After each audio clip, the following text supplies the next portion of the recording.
శనార్థులు ఇయాల్టి once more ముచ్చట్లతోని Sittamma వచ్చేసింది. ఇంకెందుకు ఆలస్యం, ముచ్చట్లు షురూ చేసే ముందు హెడ్లైన్స్ చూద్దాం. సరికొత్తగా చేస్తున్నారు ప్రచారం, ఈసారి ఖచ్చితంగా మాదే అంట అధికారం. ఎక్కడ చూసినా కల్తీ ఫుడ్, జనాల ప్రాణాలతో ఆడుకుంటున్నాయి హోటల్ మేనేజర్లు.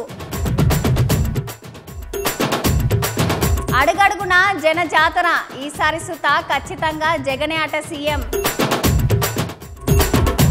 హరీష్ సారు అడిగిండు ప్రశ్నలు, జవాబు చెప్పలేక బేజారైండ్రు చేగుర్తు సార్లు. పెండ్లి పెటాకులైందని మావ ఏడ్పులు.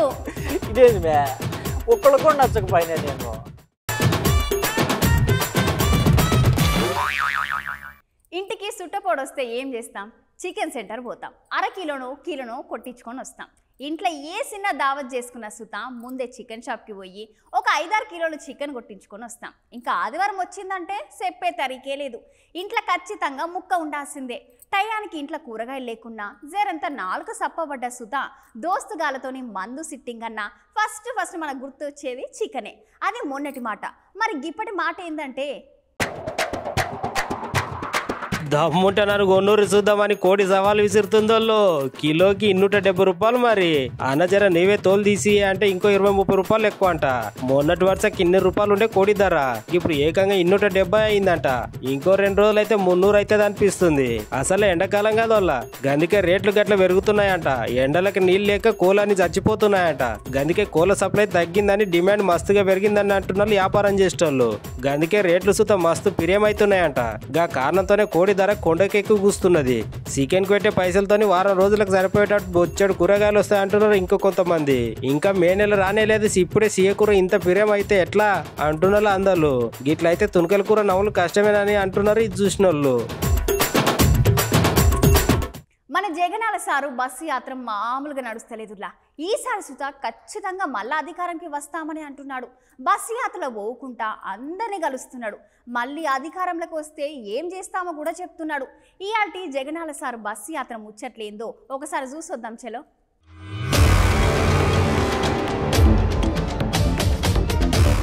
అవునోళ్ళ ఎట్లా చేసైనా సరే మళ్ళీ అధికారాలకు రావాలని జగనాల్ సార్ చూస్తున్నాడు. ఎలక్షన్లు దగ్గర పడుతుంటే సార్ జనాలలో ఉండేటట్టు చూసుకొని బస్సు యాత్ర షురూ చేసిండు. అట్లా యాత్రలో ఊకుంటా మళ్ళీ అధికారాలకు వస్తే మేము ఏం చేస్తామో జనాలకు చెప్తున్నాడు. జగనాల్ సార్ పిడుగురాళ్ళ సభలో మాట్లాడుతున్నాడు. సార్ మాటలు మీరుసుతో సార్ ఇన్నోర్రి.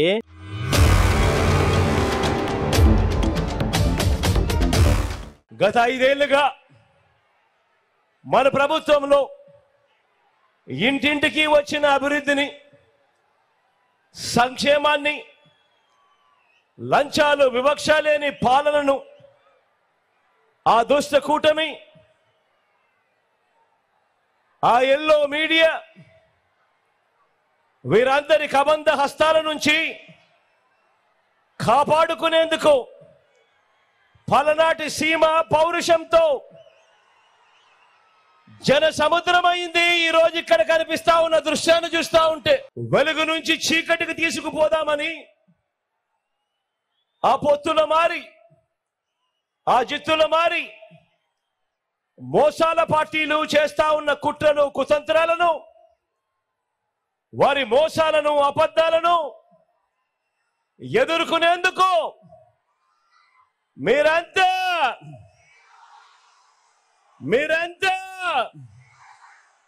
సిద్ధమేనా? గత 58 నెలలుగా మీ పిల్లల చదువులు, వారి భవిష్యత్, అక్క చెల్లెమ్మల సాధికారత, అవ్వాతాతల సంక్షేమం, రైతులకు అందుతా ఉన్న భరోసా, పేద సామాజిక వర్గాలకు అందిన న్యాయం, ఇవన్నీ కూడా కొనసాగి మరో 2 అడుగులు ముందుకు వేయాలా? మీ ఓటు వల్ల లేక మోసపోయి అంధకారంలోకి వెళ్ళాలి అన్నది నిర్ణయించే ఎన్నికలు ఈ ఎన్నికలు.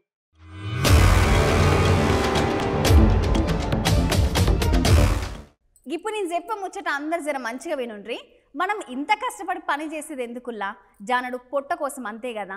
అయితే చాలా మంది సంపాదించే దాని మీద ఉండే ధ్యాస తినుడు మీద ఉండదు.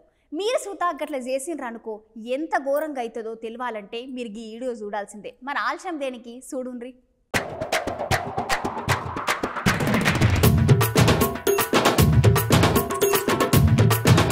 తినేటోళ్ళకి ఏమైతే మాకేంది, మాకైతే పైసలు వచ్చినా రాలేదన్నట్టే ఉంది సిటీలో ఉన్న వ్యాపారం చేసేటోళ్ళ ముచ్చట.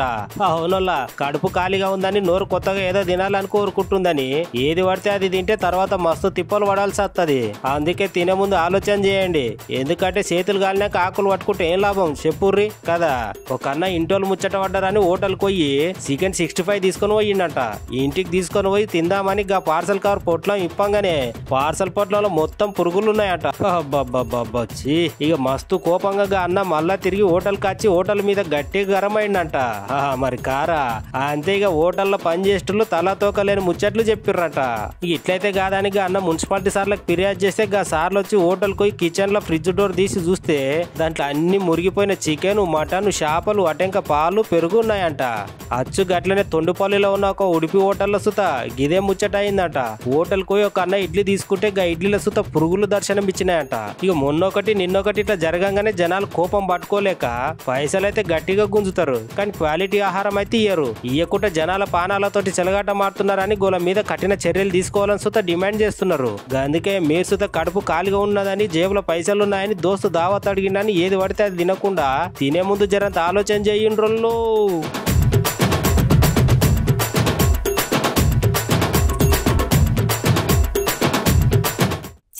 పార్టీ లీడర్ల మీద హరీష్ రావు సారు మస్తుగా గరమైండు. సార్ మాట్లాడుకుంటూ చేగుర్తు పార్టీ లీడర్లు ఇచ్చిన హామీలన్నిటినీ గాలికి వదిలేసిందన్నారు. రైతన్నలను కేసీఆర్ సారు పలకరిస్తే తట్టుకోలేకనే రేవంతం సారు నోటుకొచ్చినట్టు మాట్లాడుతున్నారు అన్నాడు. సారు మాటలు మీరే ఒకసారి వినుండ్రి.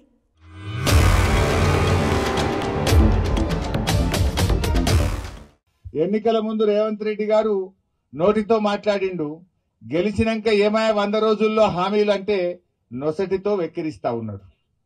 ఒకటన్నా జరిగిందా? బాండ్ పేపర్లు వంచిండు, నోటరీ డాక్యుమెంట్లు ఇచ్చిండ్రు, మొదటి అసెంబ్లీలోనే చట్టబద్ధత తెస్తామన్నారు. ఇది ఏఐసిసి మాట అన్నారు, ఇది రాహుల్ గాంధీ మాట అన్నారు, మాట తప్పమన్నారు. కానీ ఇప్పుడు ముఖం చాటేసిండ్రు. ఇవాళ మీరు పార్లమెంట్ ఎన్నికల్లో మహిళల ఓటు అడగాలంటే మీరు 10,000 రూపాయలు చెల్లించినాకనే అక్కా చెల్లెల ఓటు అడిగే హక్కు ఈ కాంగ్రెస్ పార్టీకి ఉంటుందని మనం చేస్తా ఉన్నా. ఏ ముఖం పెట్టుకొని పోయి ఇలా వృద్ధులు వితంతువుల ఓటు కాంగ్రెస్ పార్టీ అడగాలి అంటే పేదలకు మోసం. నిరుద్యోగ యువతకు ఏం చెప్పిండ్రు? నిరుద్యోగ యువతకు మేము రాగానే నెలకు 4,000 రూపాయలు నిరుద్యోగ భృతి ఇస్తాము అన్నారు. నేను మొన్న అసెంబ్లీలో పట్టుకొని అడిగిన, ఏమాయ మరి గెలిచిండ్రు, నిరుద్యోగ భృతి ఎప్పుడు ఇస్తారు అని అడిగిన. ఉప ముఖ్యమంత్రి భట్టి విక్రమార్క గారు అంటాడు, మేము ఏడా చెప్పలేదు అంటాడు. మేము గెలవంగానే వ్యవసాయ కూలీలకు 12,000 అన్నారు, మోసం. మేము గెలవంగానే 2 లక్షల రూపాయలు రుణమాఫీ అన్నారు, మోసం. మేము గెలవంగానే కౌలు రైతులకు 15,000 అన్నారు, మోసం. మేము గెలవంగానే కేసీఆర్ కంటే మంచిగా 24 గంటల కరెంట్ ఇస్తామన్నారు, 24 పోయి 14కి వచ్చింది, మోసం. అన్ని మోసాలే. మీరు పటాన్చెరు దవాఖానలో పోయి ఇవాళ చూడండి, నేను చెప్పేది నిజమా కాదా? సంగారెడ్డి దవాఖానలో పోయి చూడండి, కేసీఆర్ కిట్లు బంద్ అయిపోయినాయి. ఆనాడు కళ్యాణ లక్ష్మి ఇచ్చిండు కేసీఆర్. దవాఖాన పోతే బిడ్డకు కాన్పు చేసి కేసీఆర్ కిట్ ఇచ్చి ఆటో కిరాయి లేకుండా తల్లిని పిల్లని ఇంటికి అర్థించిండు. కాంగ్రెస్ వాళ్ళు ఏమన్నారు? కేసీఆర్ లక్షనే ఇచ్చిండు, మేము తులం బంగారం కూడా కలుపుతామన్నారు. వచ్చిన అదే తులం బంగారం వాళ్ళకన్నా ఒక్కరికన్నా తులం లేదు. ఇంత కేసీఆర్ కిట్ బంద్ అయింది. 100 రోజుల కాంగ్రెస్ పాలనలో 200 మంది రైతులు ఆత్మహత్య చేసుకున్నారు. ఇలా రైతులు ఆత్మహత్య తెచ్చుకునేటువంటి పరిస్థితి తీసుకొచ్చినావు. ఇలా నేను అడుగుతా ఉన్నా, కాంగ్రెస్ పార్టీకి ఓట్లేసింది నీ తిట్ల కోసమా? నీ తిట్లు వినడం కోసం ఓట్లేసినామా? ఏమన్నా నువ్వు కేసీఆర్ కంటే మంచిగా చేస్తా అని ఊరిచ్చినావు, మాయ మాటలు చెప్పినావు. గా పని చెయ్యి. గా పని చేయక నువ్వు కేసీఆర్ ను తిట్టి లీకులు రాయించి పేపర్లల్లా ఫేక్ వార్తలు పెట్టి సోషల్ మీడియాలన్నీ గట్లయిందట గిట్లయిందట అని ఫేక్ వార్తలు రాయించుకుంటూ ఇంకా ఎంతకాలం కాలం వెళ్ళదీస్తావు?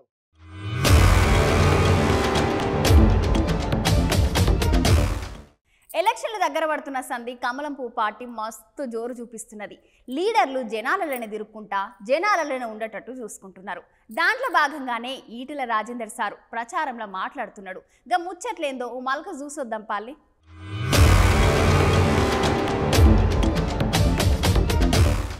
ఎలక్షన్ దగ్గర పడుతున్న సంది కమలాపూ పార్టీ మంచి జోరు మీద ఉంది.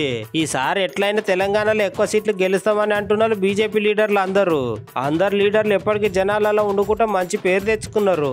ఇయాల సుత ఈటెల రాజేందర్ సార్ ప్రచారం కోసమని పోయి జనాలతో మాట్లాడుతున్నాడు. సార్ మాటలు మీరు పాలినుర్రి.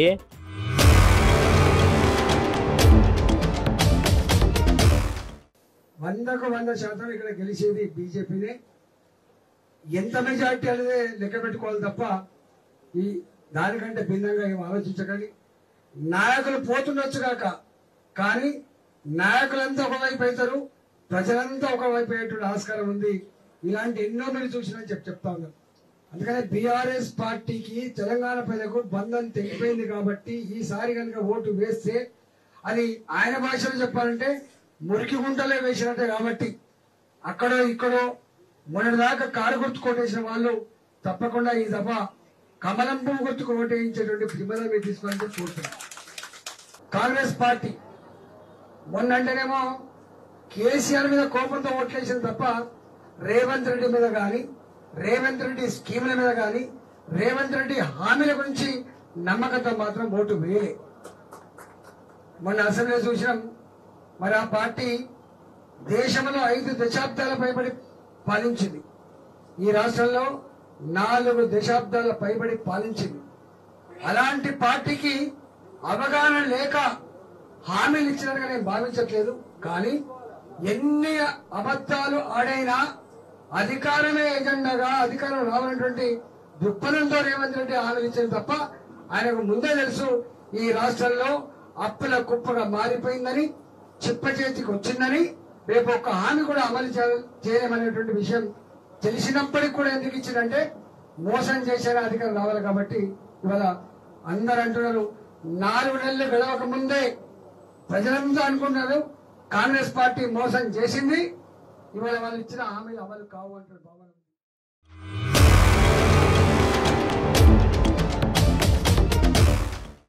ఆంధ్రాల రాజకీయ పార్టీల ప్రచారం జోరు అందుకుందుల్లా.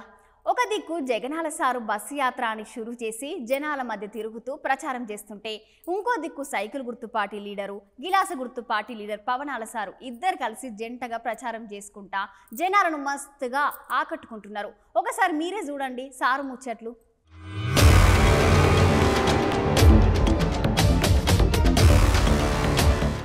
అవునలా పొత్తు పార్టీల జోరు చూస్తుంటే ఈసారి అధికారం పక్కానే అనిపిస్తుంది. అటు సైకిల్ గుర్తు పార్టీ లీడర్ చంద్రాల్ సారు, ఇటు గిలాస గుర్తు పార్టీ లీడర్ పవనాల్ సారు ఎప్పటికీ జనాల నడిమితే తిరుగుకుంటూ జోర్దార్గా ప్రచారం చేస్తున్నారు. ఇయ్యాల సుత ఇద్దరు సార్లు కలిసి తణుకు, అటెంకల్, నిడదవోలు నియోజకవర్గాలలో ప్రచారం చేస్తున్నారు. ఒకసారి మీరు సుత చూడుర్రి ఆ ప్రచారాలు.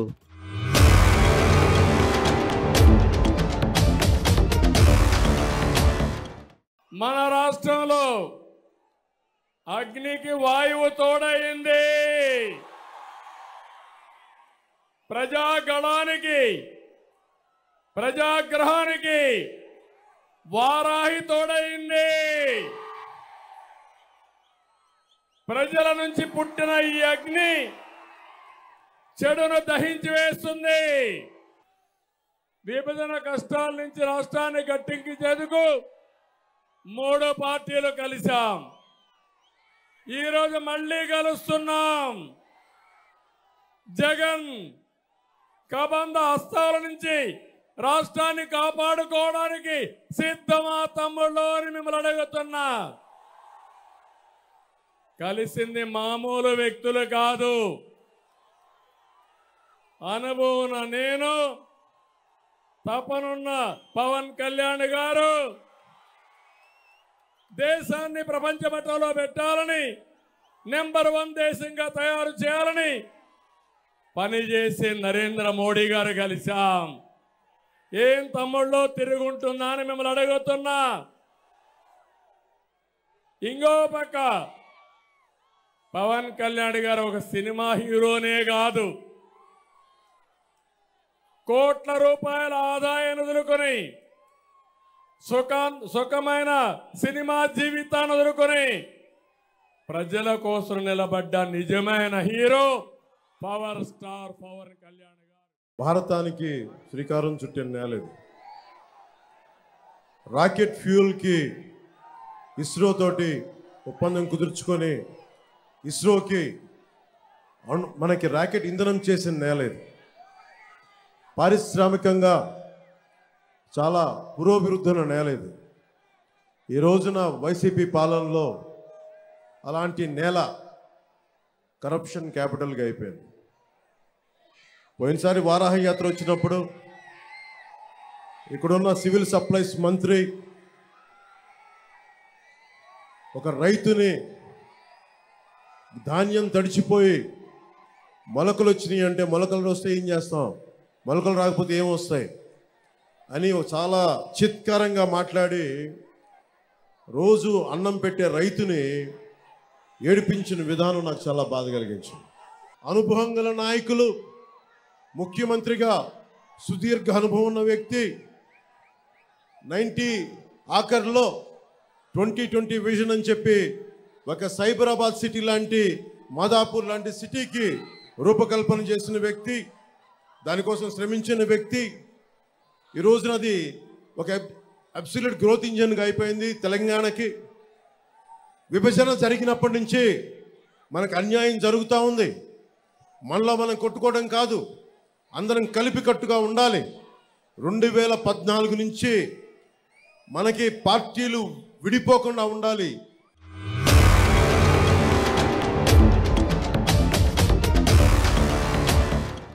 చాలా మంది ఇండ్లు బాగానే పెద్దగా కట్టుకుంటారు కానీ ముత్యమంత బండి పెడదామని అయితే బండికి పార్కింగ్ పెట్టుకోరుల్లా చాలా మంది. అయినా మన ఇంటి ముందు మన బండి పెట్టుకుంటే ఎవడు తీస్తాడని చాలా మంది మస్తు ధైర్యంగా పెట్టుకుంటారు. అయితే సందు దొరికితే దొంగలు బండ్లు మాయం చేస్తూ ఉంటారు. అచ్చుగట్ల దొంగతనం చేస్తుంటేనే కళ్ళతోని ఒక అక్క చూసి దొంగకి ఎట్లా భర్త పూజ చేసిందో మీరే చూడండి. అగో అక్కడ చూస్తుర్రా, గా అక్కొచ్చి అని బరిగా అందుకొని అమ్మ ఎట్లా కొడుతుందో గట్ల పచ్చి కట్టెతోని వని మయ్యర్ ఎందుకు చంపుతుంది అనుకుంటుర్రా. ఈ ముచ్చట భద్రాచలం జరిగింది. అయితే అసలు ముచ్చట ఏంటంటే గా పోరాడు పక్క ఫోటో ఉంటే అంట పెద్ద దొంగ. అయితే గా అక్కోళ్ళు ఇంటి ముందర బండి పెడితే ఎవరు చూస్తలేరు కావచ్చు అని గాయంత గా బండిని మాయం చేసిండంట. ఇక ఆనే ఉన్న ఈ అక్క దొంగతనం చేస్తుంటే చూసి దొరకబట్టి పొల్లుగా కొట్టిందంట. అంతే కదా గా అక్క తెలివి చూడుర్రి, వాడు ఎక్కడ మల పోతాడో అని అక్క చెయ్యిని సీరకం కట్టుకున్నది. ఇగోని పచ్చి బరిగా తీసుకొని కొట్టులో కొట్టింది. ఉత్త కొట్టుడే కాకుండా లాస్ట్ కు పూరగానికి 4 మంచి మాటలు సుతా చెప్పింది. మీరే ఇన్నుర్రి. దొంగతనాలు చేసే బదులు అడుక్కొని తిన్న బతకరా. మీ ఎదవల వల్ల సమాజం నాశనం అవుతుంది. కుక్క అవసరమారా ఇప్పు అడ్డుపడితే చంపుతా చైది కింది దించు ఇంటికి దించురా. ఎలక్షన్లు దగ్గర పడుతున్న సంధి అన్ని పార్టీల ప్రచారాలు జోరందుకున్నాయి. అన్ని పార్టీ లీడర్లు ఎప్పటికీ జనాల మధ్య తిరుగుతూ ఓట్లు ఎట్లా దందుకోవాలి అని చూస్తున్నారు. అయితే దువ్వూరుల ప్రచారం కోసం అని పోయిన షర్మిలక్కకి వింత అనుభవం కలిగింది. గదేందో మీరు లుక్ వేసుకోండి.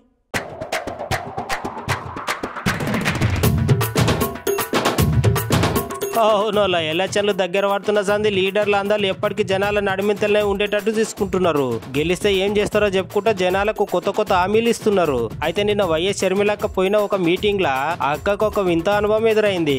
ముచ్చట ఏంటంటే షర్మిలక్క దువ్వూరులో ప్రచారం కోసం అని మాట్లాడుతుంటే జనాల నడిమింతల నుంచి ఒక జై జగన్ అని గట్టి గొర్లిండంట.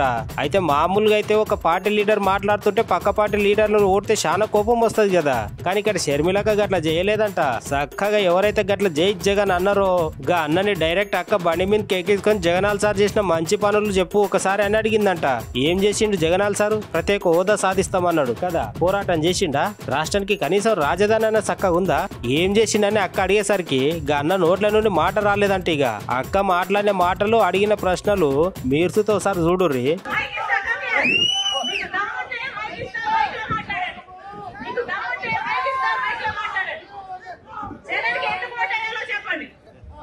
2011లో పార్టీ పెట్టినప్పటి నుంచి జగన్మోహన్ రెడ్డి గారు మా కోసం తిరుగుతూనే ఉన్నాడు.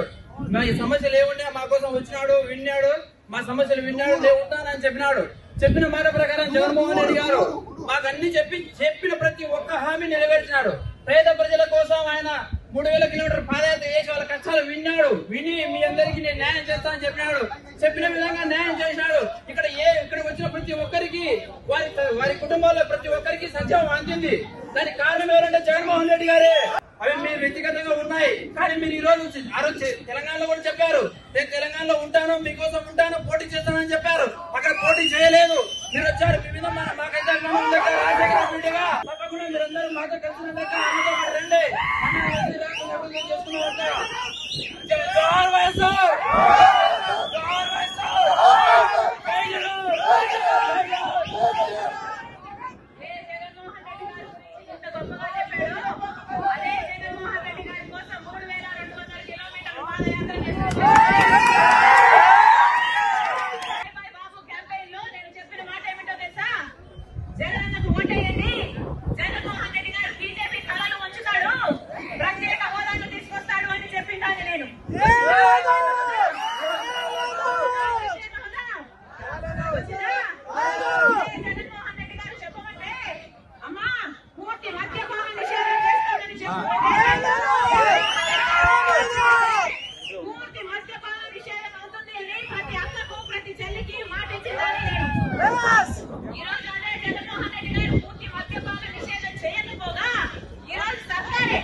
అగో చూసిరా, మామూలుగా అధికారంలో ఉన్న పార్టీ లీడర్లకు బయట పార్టీ వాళ్ళతో తిప్పలు ఉంటాయి కానీ అదేంతో మన జగనాల సార్కి ఇంట్లో నుండే షురు అయింది ప్రతిపక్షం అని అంటున్నారు ఇది చూసిన వాళ్ళు.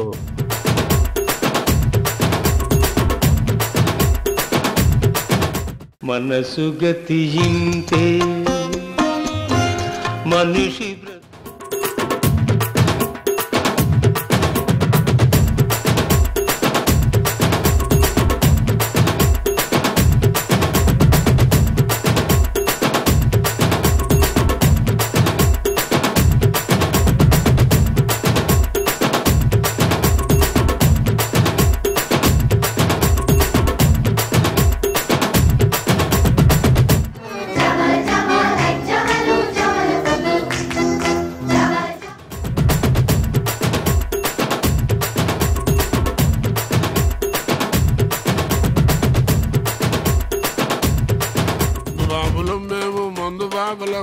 మందు కొడితే మాకు మేమే మహారాజులు.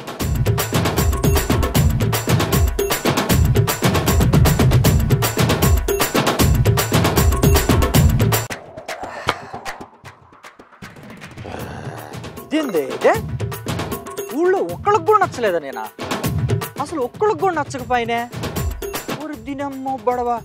నేనేమన్నా 100 మందిని అడుగుండానా 1000 మందిని అడుగుండానా? ఇక్కడ నాకోసం నేను అడుగుండేదే.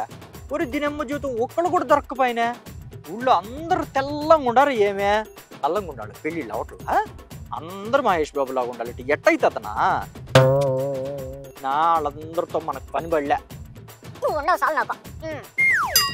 ఓ మావా, ఏంది పొద్దున్నే మందు ముందట తీసుకున్నావు? జీతం పైసలు పడ్డాయి ఏంది? ఏంది మే నువ్వు కూడా వచ్చిండవా చెప్పేదానికి? నాకు నీతిలో ఒక్కదాని మీద తక్కువ ఉండవు అనుకున్నా రా. అయినా నువ్వు ఎట్టుంటావు తెలుసా? చికెన్ టిక్లకి బోర్లే, దువ్వేన్లే, అద్దాలే, పక్క విన్నీస్లే. రైల్లో అమ్ముతారు చూడు బొట్లో సమోసాలు పెట్టా. ఆ సమోసా 10కి 10, సమోసా 10కి 10 అని అట్టుంటావు మే. నువ్వు కూడా నాకు చెబుతా ఉండవా? నేను చెప్పొచ్చు నువ్వు లేపో. నేనా? నువ్వే చిత్తు కాగితాలకి చీపులు కట్టలు అమ్ముకునే మొక్కపోడా?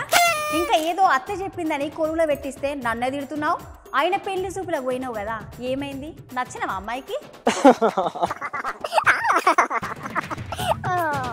ఇదేంది మే ఒక్కళ్ళకంటే ఒక్కళ్ళకి కూడా నచ్చలేదా? నేను ఎట్ట మెట్ అయితే బాధ కనిపించట్లేదు నాకు. ఆయన నీకేమైంది మావా? నచ్చలేదా? ఇంతకీ అసలు ముచ్చట ఏమైందో చెప్పు జల్దిగా నాకు. నేను పెళ్లి చూపులకు పోయాళ్ళ ఆ పిల్లకాయకి నేను నచ్చలేదంట మే. నేను నల్లగా ఉన్నానంట మే, దానికి మహేష్ బాబు లాగా పిల్లోడు కావాలంట.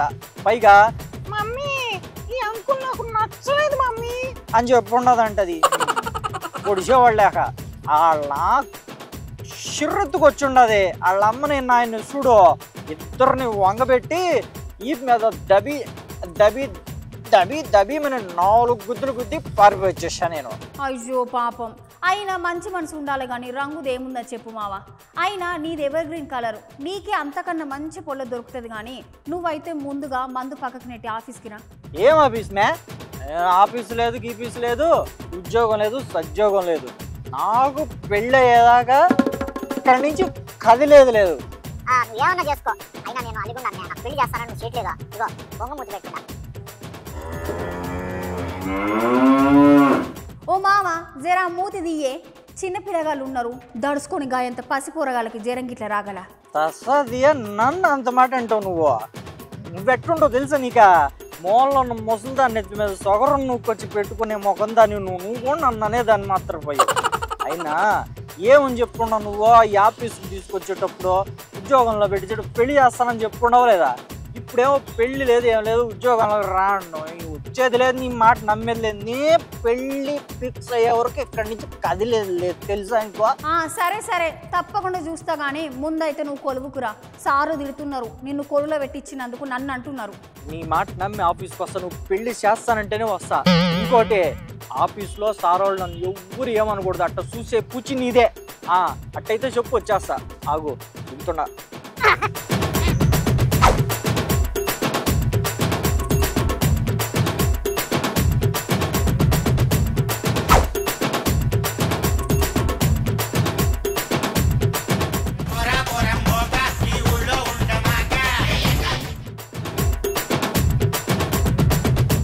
ఇగో మా మావతో గిది నాకు రోజు ఉండేదే కానీ గివ్వుళ్ళు అయ్యాల్టి ముచ్చట్లు. మళ్ళీ కొత్త కొత్త ముచ్చట్లతోటి మళ్ళీ కలుద్దాం. అంతవరకు ఉంటాం మళ్ళా.